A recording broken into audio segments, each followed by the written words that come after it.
अथ व्यवस्थिनान् दृष्ट्वा धार्तराष्ट्रान् कपिध्वजः प्रवृत्ते शस्त्र संपाते धनुरुद्यम्य पांडवः ऋषिकेशं तदा वाक्यमिदमाह महीपते।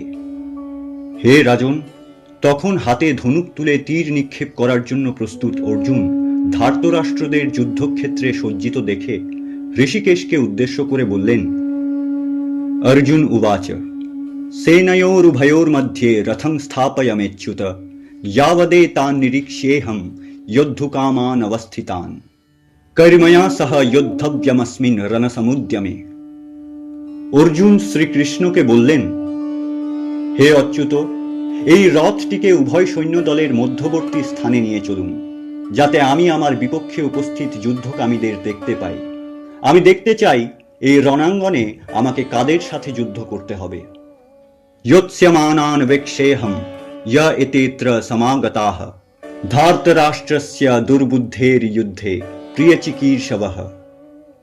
আমি দেখতে চাই দুর্বুদ্ধ দুর্যোধনকে সন্তুষ্ট করার জন্য কারা এখানে যুদ্ধ করতে এসেছে।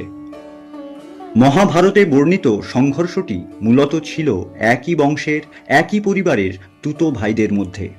এক পক্ষ ছিল পঞ্চপাণ্ডব, যারা তাদের জেঠতুতো ভাইদের দ্বারা ছিনিয়ে নেওয়া নিজেদের অধিকার বৈধরূপে এবং শান্তিপূর্ণভাবে ফিরে পেতে চেয়েছিলেন, এবং আরেক পক্ষ তাদের সেই জেঠতুতো ভাইয়েরা অর্থাৎ ধার্তরাষ্ট্রগণ, যারা বিনা যুদ্ধে তাদের 5 খুড়তুতো ভাই পঞ্চপাণ্ডবকে তাদের অধিকার ফিরিয়ে দিতে রাজি হননি।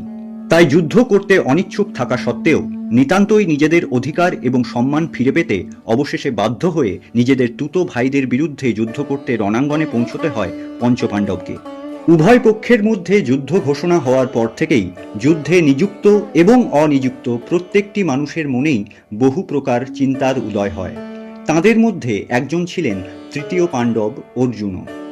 বিরোধী পক্ষে যে তার 100 ভাইদের সাথে তার শ্রদ্ধেয় পিতৃতুল্যেরা, তাদের পূজনীয় পিতামহ এবং আচার্য, মাতুল, মিত্র, তার বহু ভ্রাতৃ এবং পুত্রতুল্যেরা একে একে যোগদান করেছিলেন তা তিনি জানতেন। তাই তখন থেকেই এই যুদ্ধের ন্যায্যতা নিয়ে তার মনে এক ক্ষীণ উভয় সংকট উঁকি দিতে শুরু করে। নিজেদের অধিকার পুনরুদ্ধারের তাড়নায় তাড়িত হয়ে যুদ্ধের চরম দিনে রণাঙ্গনে উপস্থিত হন অর্জুন, এবং নিজের সম্মুখে উপস্থিত তার আত্মীয় এবং স্বজনদের দ্বারা পূর্ণ বিরোধী পক্ষকে সচক্ষে প্রত্যক্ষ করে তার সেই উভয় সংকট তীব্র রূপ ধারণ করে। তাদের প্রতি তার মোহ এবং মায়া গ্রাস করে তার চিত্তকে। যুদ্ধ শুরু হওয়ার চরম মুহূর্তে অস্ত্র হাতে তুলে নিয়েও থমকে যান মহাভারতের নায়ক কুন্তিপুত্র অর্জুন।